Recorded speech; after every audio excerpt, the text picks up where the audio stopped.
নমস্কার নমস্কার নমস্কার নমস্কার নমস্কার নমস্কার নমস্কার আপনাদের সবাইকে সবাইকে সবাইকে নমস্কার জানাচ্ছে আপনাদের সৌমিত্র বসু। সবাইকে অজস্র শুভকামনা জানাচ্ছে, সবাইকে স্বাগত জানাচ্ছে আজকের এই শরণাগত অনুষ্ঠানে এবং সবাইকে শুভ সকাল জানাচ্ছে। শুভ হোক, শুভ হোক, শুভ হোক, সকলের শুভ হোক। আজ নানান কারণে খুব বিশেষ দিন। শ্রী শ্রী জাহ্নবী গোস্বামিনীর আবির্ভাব তিথি আজকে। আজ শ্রী শ্রী প্রভু জগৎবন্ধু সুন্দরের জন্ম মহোৎসব এবং আজকে আন্তর্জাতিক নো ডায়েট দিবস। হ্যাঁ, নো ডায়েট দিবস। 1992 খ্রিস্টাব্দে মেরি ইভান্স ইয়াং বলে একজন মহিলা, তিনি এইটা প্রায় একটা আন্দোলনের জায়গায় নিয়ে যান এবং মূল বক্তব্য যেটা সেটা হচ্ছে খাওয়া, বেশি খাওয়া নিয়ে যে অসম্ভব একটা এই খেলে মোটা হয়ে যাবে, এইটা খাবে না, ওটা খাবে না, এই সেই অমুক তমুক, এই যে সমস্ত কথা চালু আছে, এর বিরুদ্ধে সুষম কিন্তু স্বাভাবিক আহার, স্বাভাবিক জীবন যাপন করার পক্ষে একটা আন্দোলন। সেই আন্দোলনের দিন এটা, আন্তর্জাতিক নো ডায়েট দিবস। এবারে বেনি মাধব শীলের পঞ্জিকা অনুযায়ী আজকের দিনটার কথা বলি। আজকে 22শে বৈশাখ 1432, ইংরেজির 6ই মে 2025, মঙ্গলবার। আজ নবমী। সূর্যোদয়ের সময় ভোর 5:05, সূর্যাস্তের সময় বিকেল 6:03। নক্ষত্র মঘা। আজকে জন্মে সিংহ রাশি, ক্ষত্রিয় বর্ণ, রাক্ষসগণ। রাত্রি 7:06 গতে নরগণ। আমাদের হোয়াটসঅ্যাপে চিঠি পাঠাবার নাম্বার 9831922927। চিঠির গোড়ায় অতি অবশ্যই SG লিখতে হবে।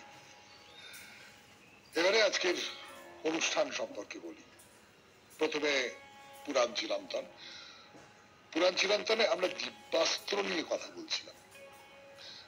অস্ত্র নিয়ে কথা বলতে গেলে কত রকমের অস্ত্র ছিল, কত রকমের কি, সেই সমস্ত অস্ত্রের কাজ কি, তাই নিয়ে আমরা সাধ্যমতো আমাদের যেটুকু জ্ঞানগম্যি তাই নিয়ে একটু বলবার চেষ্টা করেছি এবং করতে গিয়ে যেটা দেখেছি সেটা হচ্ছে যে অস্ত্র মানে এক ধরনের কলকবজাও হতে পারে, এক ধরনের কৌশলও হতে পারে, এক ধরনের একটা মানে যন্ত্রপাতিও হতে পারে। সবসময় যে সেটা আঘাত করবার জন্য ব্যবহার করা হচ্ছে, সবসময় মেরে ফেলবার জন্য ব্যবহার করা হচ্ছে তা নয়। নানান দিক থেকে এই অস্ত্র মানুষের যে স্বাভাবিক ব্যাপারটা সেইটাকে এলোমেলো করে দিতে পারে। তো এই নিয়ে আমাদের বেশ কদিন ধরে কথাবার্তা হলো, আশা করি আপনাদের ভালো লেগেছে। আরো কিছু কথা বলবো। তারপরে চলে যাব স্বামী বিবেকানন্দের রচনা থেকে পাঠ। এই পর্বে নতুন একটি রচনা শুরু করব আজকে। রচনার নাম কর্মজীবনে বেদান্ত। কর্মজীবনে বেদান্ত পাঠ করে শোনাবো খানিকটা অংশ। তারপর ঠাকুর শ্রী রামকৃষ্ণ পরমহংসদেবের কথামৃত থেকে পড়ে শোনাবো। স্বামী গোকুলানন্দজি, তিনি একটি গ্রন্থ লিখেছেন মানসিক চাপ জয় করবার উপায়, এই বিষয়ে, সেখান থেকে খানিকটা পড়ে শোনাবো আপনাদের চিঠিপত্র এবং শেষে বাইরে দূরে। 92.7 বিগ FM এ শরণাগত অনুষ্ঠান শুনছেন। এখন গান, গানের পর পুরাণ চিরন্তন, দৈবাস্ত্রের কথা। গানের পর অস্ত্র নিয়ে কথা বলবার জন্য, দৈব প্রদত্ত অস্ত্র বা দিব্যাস্ত্র যা কিছু বলুন না কেন, সেই দিব্যাস্ত্র নিয়ে আমরা কথা বলছি। কুরুক্ষেত্রে যে যুদ্ধটা হয়েছিল, বিশাল বড় একটা যুদ্ধ, গোটা ভারত তাতে যোগ দিয়েছিল প্রায় বলা যেতে পারে। অজস্র রাজা হয় পাণ্ডব পক্ষে নয় কৌরব পক্ষে এরকম করে যোগ দিয়েছিলেন। তো সেখানে একাধিক মহারথ যোদ্ধা নানান ধরনের সমস্ত দিব্য অস্ত্র প্রয়োগ করেছিলেন। অর্থাৎ এই কুরুক্ষেত্র যুদ্ধের এই যে অংশটা, এই অংশটা যদি লক্ষ্য করি তাহলে তার মধ্যে কিন্তু অনেকগুলো দিব্যাস্ত্রের খোঁজ পাওয়া যাবে। তবে এদের মধ্যে যে অস্ত্রটার কথা এক্ষুনি মনে পড়ছে আমার, বিশেষ করে বলতে চাই, সেটা অশ্বত্থামা নিক্ষেপ করেছিলেন এই অস্ত্রটা। এই অস্ত্রের নাম হচ্ছে নারায়ণাস্ত্র।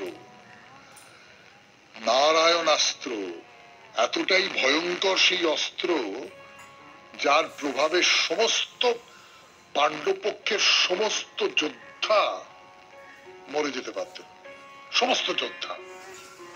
কিন্তু না, কৃষ্ণ আছেন পাণ্ডবদের পক্ষে। কৃষ্ণ কি করলেন?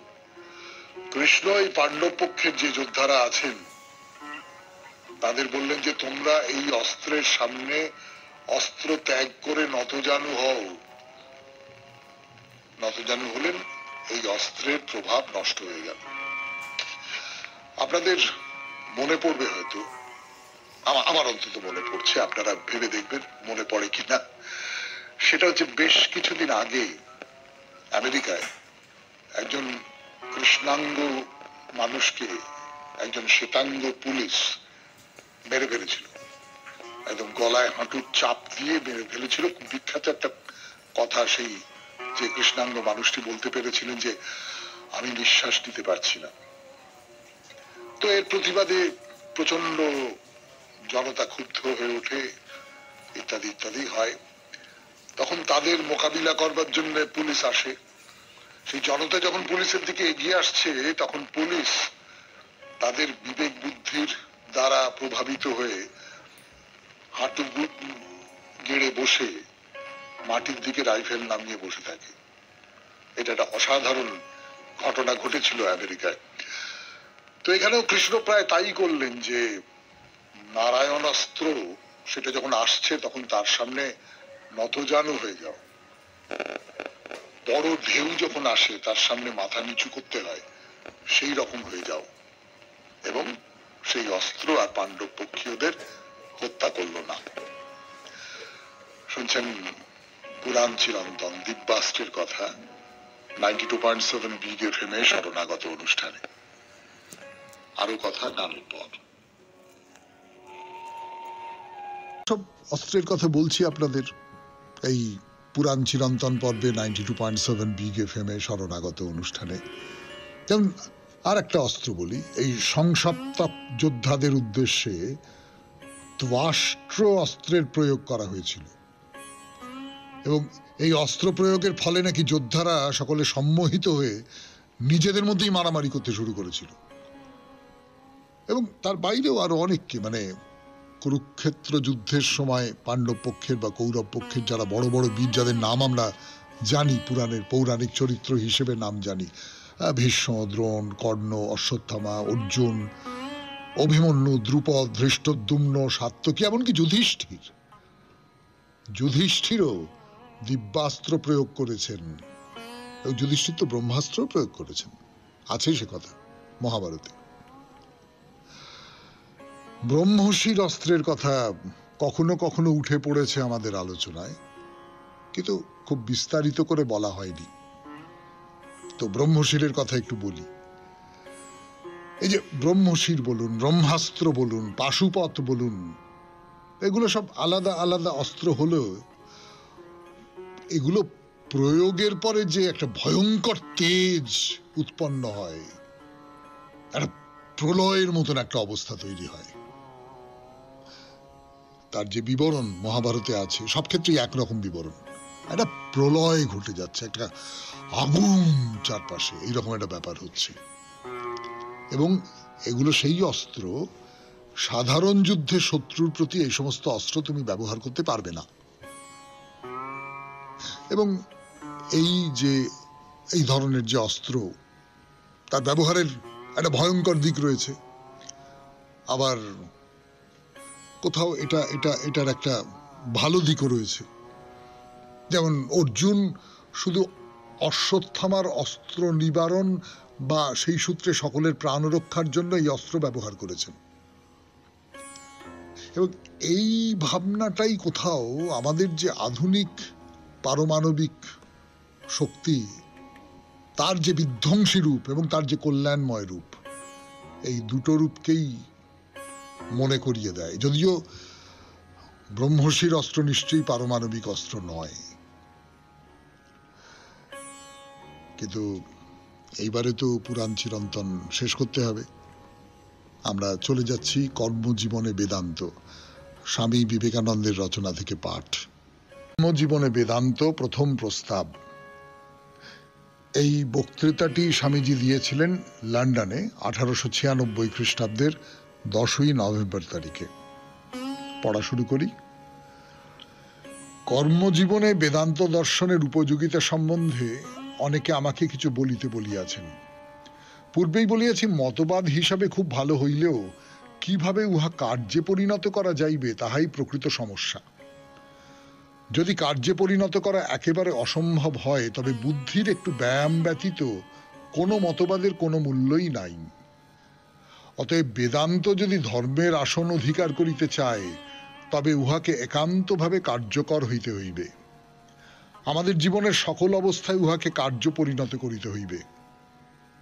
শুধু তাহাই নহে, আধ্যাত্মিক ও ব্যবহারিক জীবনের মধ্যে যে একটা কাল্পনিক ভেদ আছে তাহাও দূর করিয়া দিতে হইবে, কারণ বেদান্ত এক অখণ্ড বস্তু সম্বন্ধে উপদেশ দেন।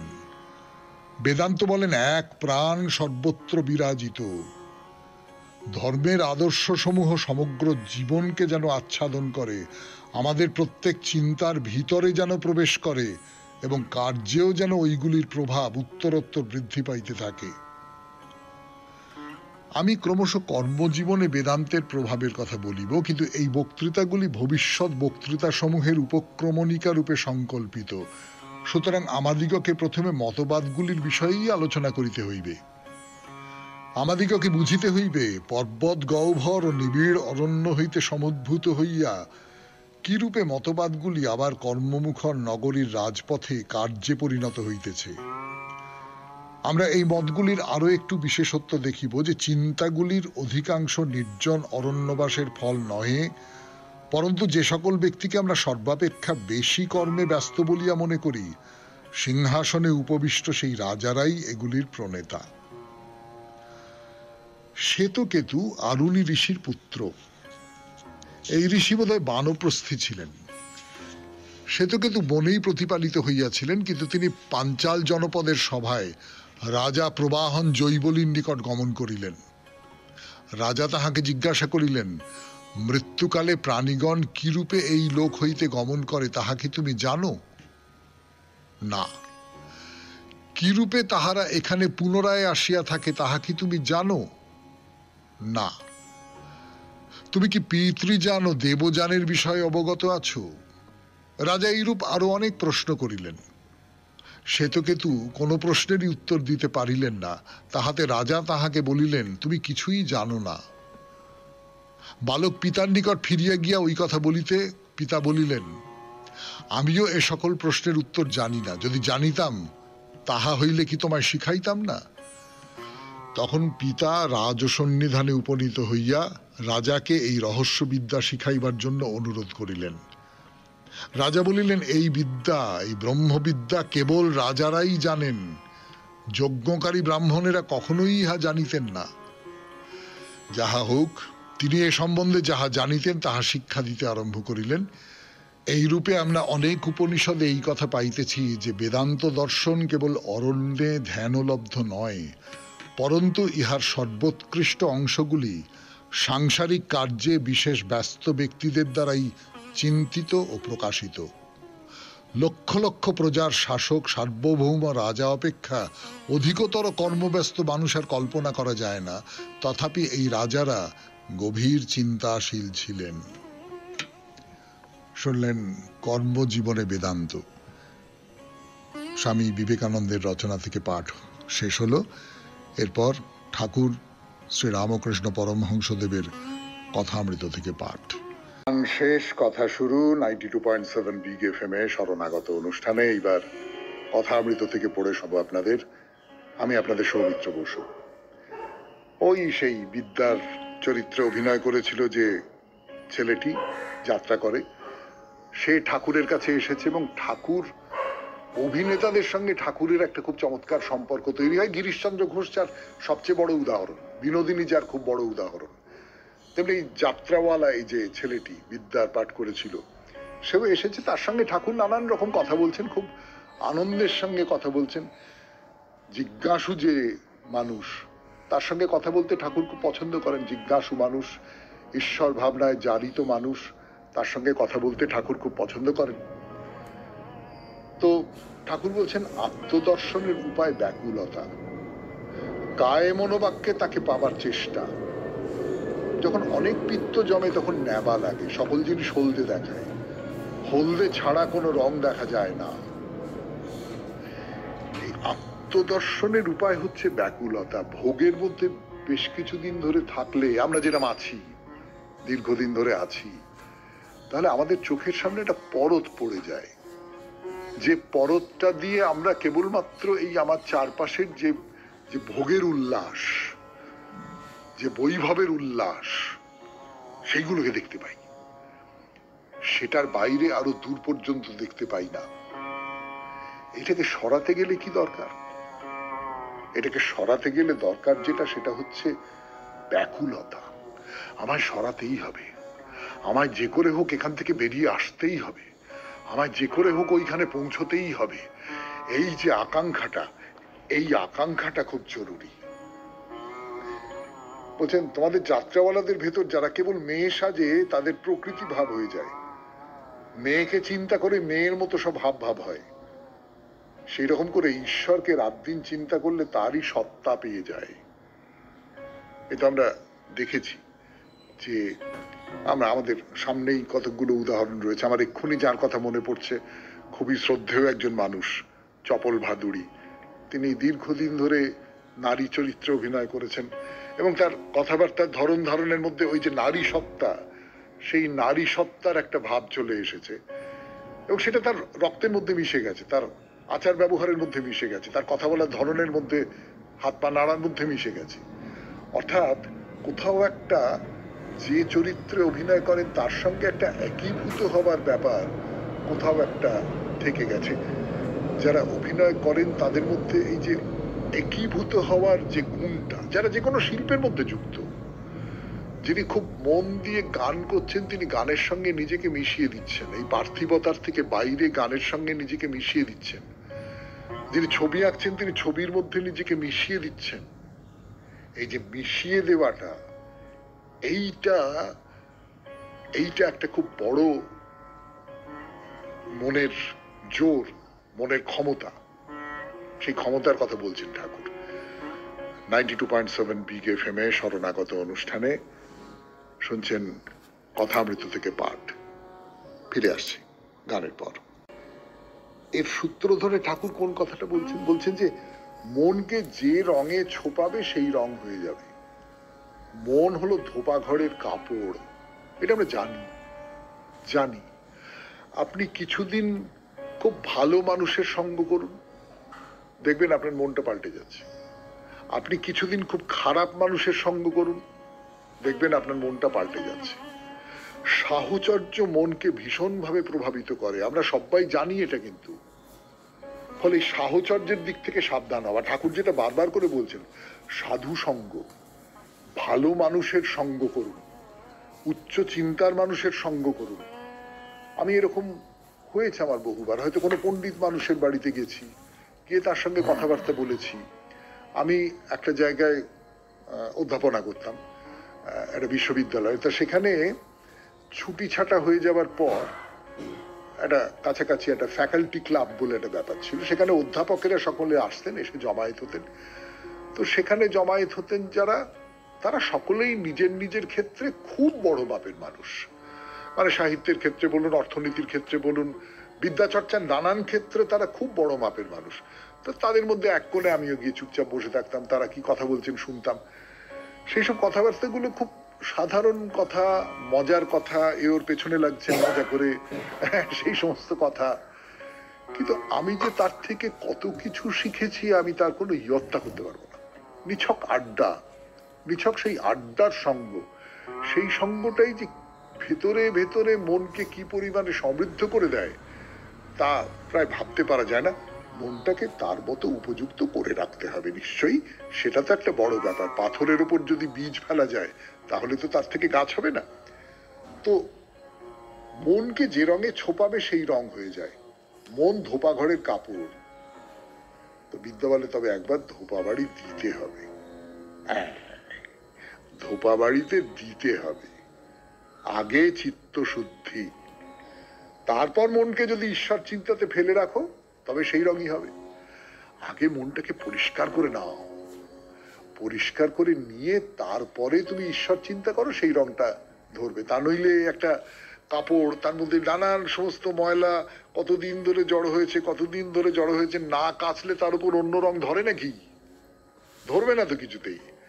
ফলে সেইটা আগে করতে হবে, চিত্তশুদ্ধিটা আগে করতে হবে। যেটাকে আমি বলছিলাম যে পাথরের উপর বীজ ফেললে তো সেই বীজ থেকে গাছ হবে না, মনটাকে উর্বরা করতে হবে। মানব জমিনকে পতিত করে রাখলে চলবে না, আবাদ করে রাখতে হবে। তাহলেই তার উপর বীজ পড়বে, তাহলেই তার থেকে সোনা ফলবে। আবার যদি সংসার করা, যাত্রাওয়ালার কাজ করা এতে ফেলে রাখো, তাহলে সেই রকমই হয়ে যাবে। তুমি সংসার করো, যাত্রার কাজ করো, সবটাই করো, কিন্তু তার বাইরে একটা নিবিষ্টতা কোথাও দরকার। তুমি যখন এক জায়গা থেকে আরেক জায়গায় যাত্রা করতে যাচ্ছ, তখন মনে মনে তার কথা ভাবো। তুমি যখন রাত্রিবেলা ঘুমোবার আগে মনে মনে তার কথা ভাবো। তোমার জীবনটা তার কাছে সমর্পণ করে দাও, তাহলেই হবে। কথামৃত থেকে পাঠ শুনলেন 92.7 BFM এ শরণাগত অনুষ্ঠানে। গানের পর স্বামী গোকুলানন্দের রচনা থেকে পাঠ, মানসিক চাপ জয় করার উপায় নিয়ে তার মূল্যবান একটি গ্রন্থ, সেখান থেকে পড়ে শোনাচ্ছি আপনাদের। মানসিক চাপ জয় করার উপায়, স্বামী গোকুলানন্দের রচনা থেকে পড়ে শোনাচ্ছি আপনাদের 92.7 BFM এ শরণাগত অনুষ্ঠানে।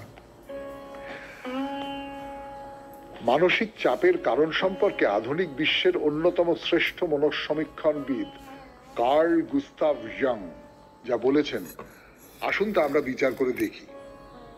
জাংয়ের মতে মানুষের অন্তর্নিহিত দ্বৈত প্রকৃতি মানসিক চাপ সৃষ্টির জন্য দায়ী। তার একটি হলো পুরুষ প্রকৃতি, অন্যটি স্ত্রী প্রকৃতি। এ ব্যাপারটা একটু বুঝিয়ে বলি। পুরুষ প্রকৃতি বলতে তিনি বোঝাতে চাইছেন বহির্মুখীনতা, আর স্ত্রী প্রকৃতি হলো অন্তর্মুখীনতা। পৃথিবীতে এমন কত মানুষ আছেন প্রকৃতি যাদের বহির্মুখী, বাহ্যিকতাই যাদের প্রবৃত্তি, অক্ষম যারা অন্তরতর জীবন যাপনে। আবার এর বিপরীতে অন্তর্মুখী ব্যক্তিরাও তো আছেন। জাংয়ের মতে এই দুটি বিরুদ্ধ প্রকৃতি যখন একই মানুষের মধ্যে একই সঙ্গে পরস্পরের বিরুদ্ধে ক্রিয়াশীল হয়, সৃষ্টি হয় মানসিক চাপ। এর থেকে পরিত্রাণের উপায় বা কি? জীবনের সক্রিয়তার সাথে ধ্যানাভিমুখী অন্তরতম গভীরতার সঠিক সংমিশ্রণই হলো পরিত্রাণের উপায়। জীবন যদি শুধুই বাহ্যিক সক্রিয়তায় পরিপূর্ণ হয়, অন্তরের গভীর নিমগ্নতা যদি পায় উপেক্ষা, ফল হবে ভয়াবহ। আবার আদর্শ গুরুর কাছ থেকে সঠিক পথ জানার যে স্বাভাবিক প্রক্রিয়া, তাকে এড়িয়ে যদি কেউ নিরন্তর ধ্যানে মগ্ন হয়, তারও ফল হয় মারাত্মক। অভাব ঘটে মানসিক ভারসাম্যের। আমাদের একটা ভারসাম্য প্রয়োজন, বলতে পারেন মধ্যপন্থা অবলম্বনই আমাদের লক্ষ্য হওয়া প্রয়োজন। সক্রিয়তা আমাদের হতেই হবে, কিন্তু সেই সঙ্গে অল্প বিস্তর ধ্যান, অন্তর্দর্শন আর আত্মসমীক্ষার জন্যও আমাদের সময় রাখতে হবে। সুতরাং এই পুরুষ প্রকৃতি আর স্ত্রী প্রকৃতি, বহির্মুখীনতা আর অন্তর্মুখীনতা, এই দুইয়ের সঠিক সমন্বয়ই হলো মানসিক চাপ থেকে বাঁচবার রাস্তা। সমাজের নানা স্তরের মানুষের কথাই এবার ভাবুন না। কেউ হয়তো ধনবান, কেউ বা ক্ষমতার মসনদে, কেউ আবার উঁচু পদে আসীন। কিন্তু যদি একবার এদের জীবনটাকে পর্যালোচনা করেন, দেখবেন এই ধনী মানি অনেকেরই জীবনে অশান্তি অনলের দাপট, কারণ তারা জীবনের উচ্চতর মাত্রায় পৌঁছতে পারেননি। আমাদের অন্তঃপ্রকৃতি যদি তুষ্ট না হয়, মানসিক চাপ থেকে মুক্তি লাভ কি সম্ভব? একটা প্রশ্ন প্রায়শই আমাদের মনে উঁকি ঝুঁকি মারে, ধর্মজগতের সকলেই কি পরিতৃপ্ত?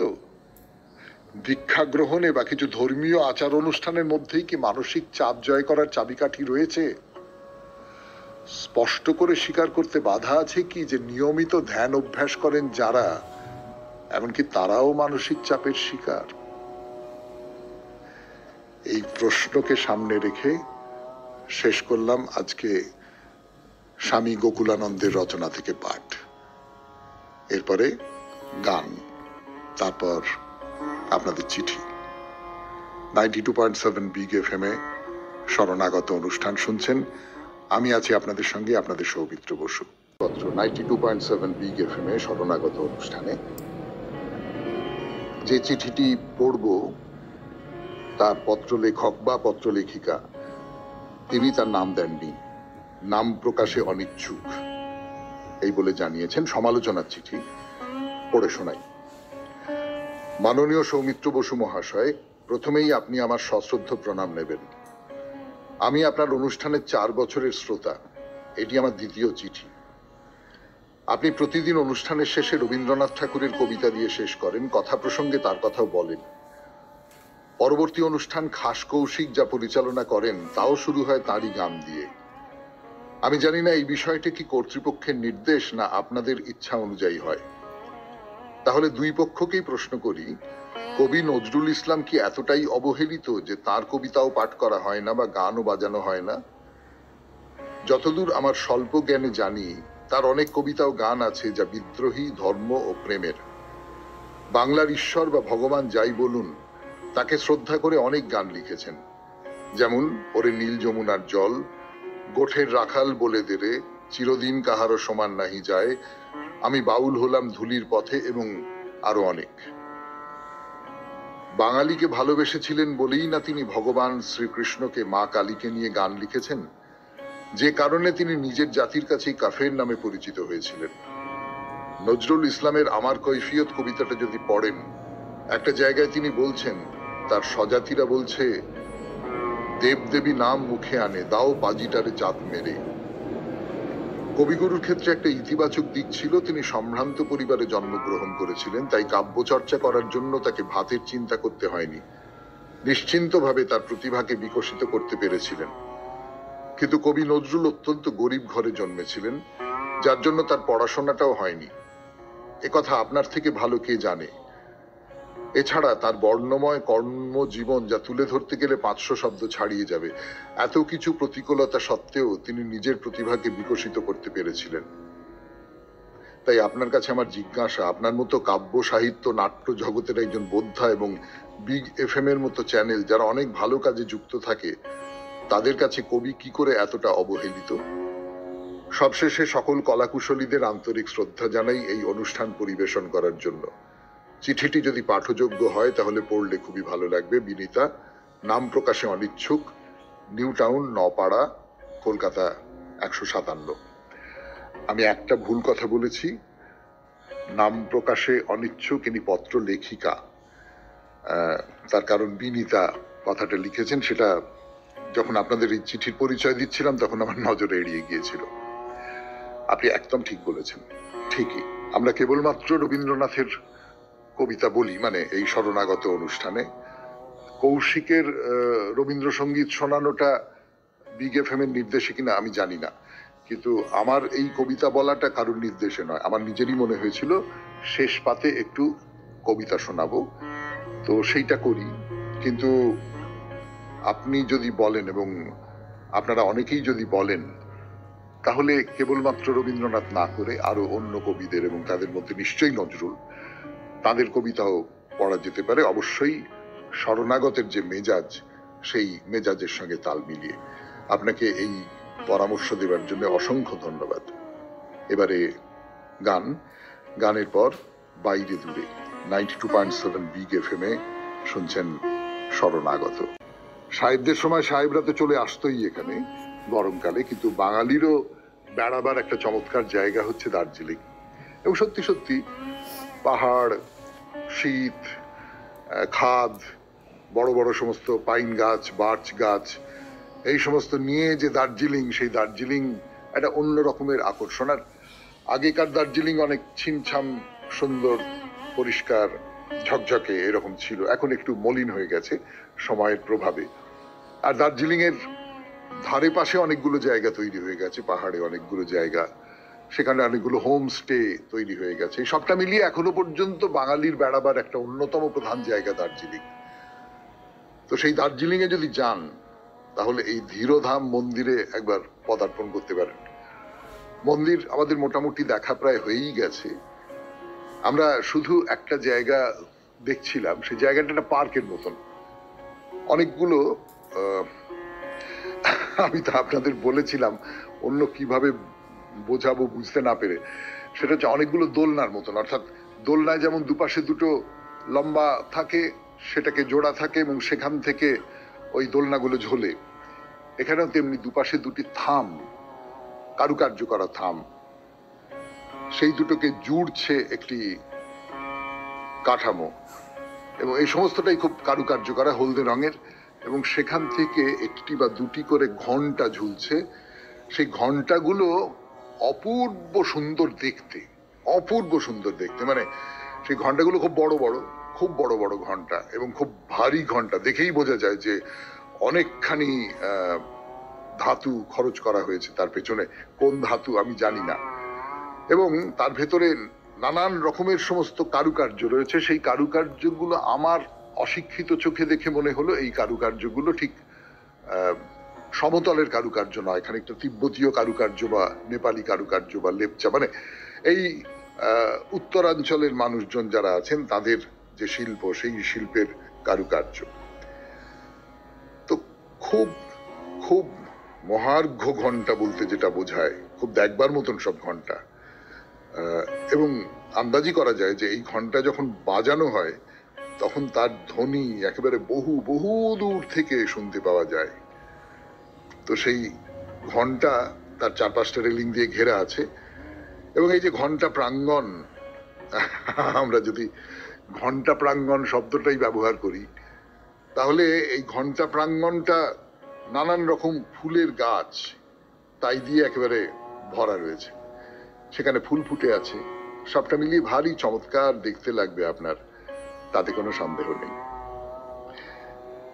শুনছেন বাইরে দূরে 92.7 বিগ এফএম এ শরণাগত অনুষ্ঠানে।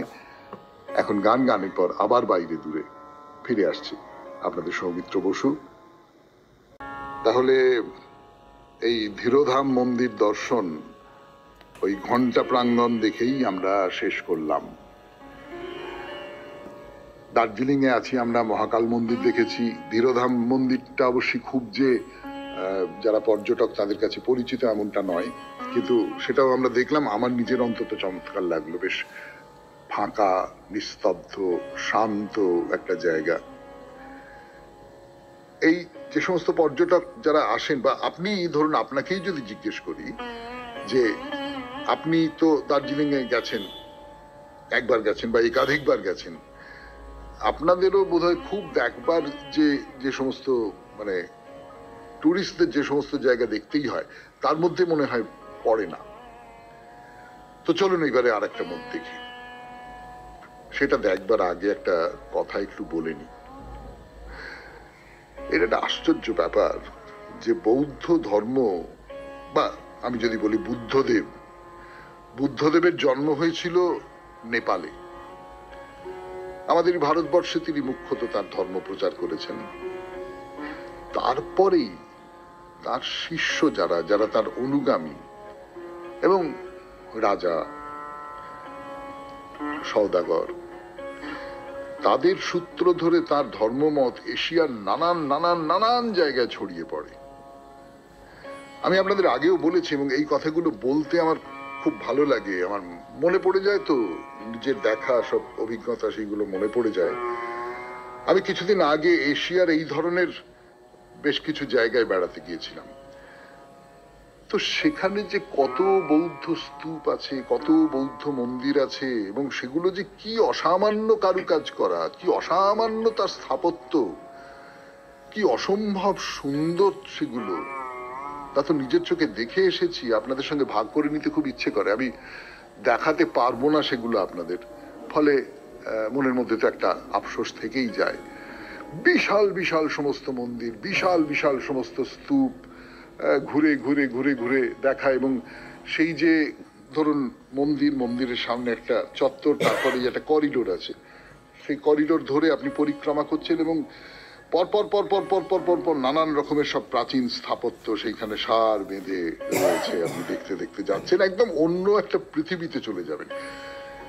কিন্তু তার বাইরে যেটা বলবার, যে সাধারণত এই যে বৌদ্ধ স্তূপগুলো বা মন্দিরগুলো, এখানে সোনা রঙের খুব আধিক্য থাকে, স্বর্ণবর্ণ, এবং তার সঙ্গে লাল ভেলভেটের মতন কিছু। এই সোনা এবং লাল, এই দুইয়ের মিলন, সংমিশ্রণ অপূর্ব একটা ব্যাপার তৈরি করে। কিন্তু আর তো সময় নেই, এইবারে শেষ করতে হবে শরণাগত। 92.7 বিগ FM এ শরণাগত অনুষ্ঠানে চিঠি পাঠাবার নাম্বার হোয়াটসঅ্যাপে 9831922927। চিঠির গোড়ায় অতি অবশ্যই SG লিখতে হবে। রবীন্দ্রনাথের কবিতাই বলি আপাতত কিছুদিন, তারপর একটু পরামর্শ করে নিয়ে অন্য কবিতার কথা ভাবা যাবে। রবীন্দ্রনাথের কবিতা, কবিতার নাম বিচ্ছেদ। বাগানে ওই দুটো গাছে ফুল ফুটেছে কত যে, ফুলের গন্ধে মনে পড়ে ছিল ফুলের মতো যে।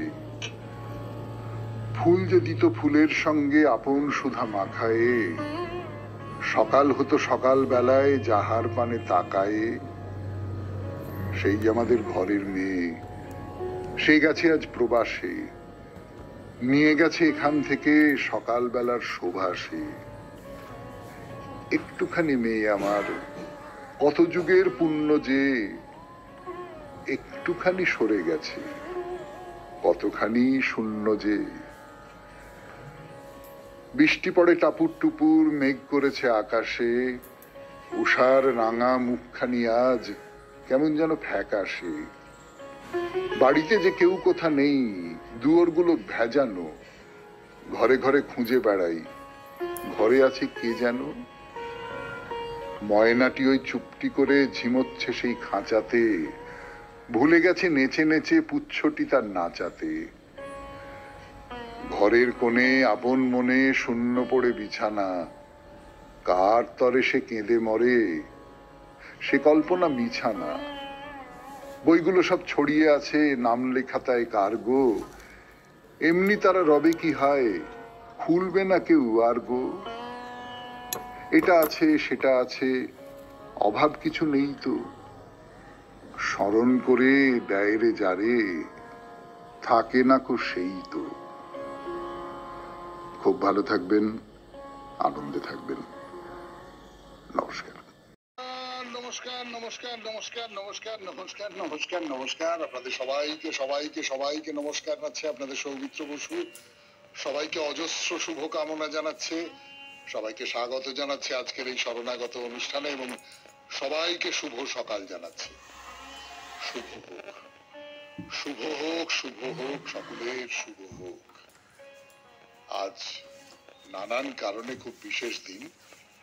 শ্রী শ্রী জাহ্নবী গোস্বামিনীর আবির্ভাব তিথি আজকে। আজ শ্রী শ্রী প্রভু জগৎবন্ধু সুন্দরের জন্ম মহোৎসব।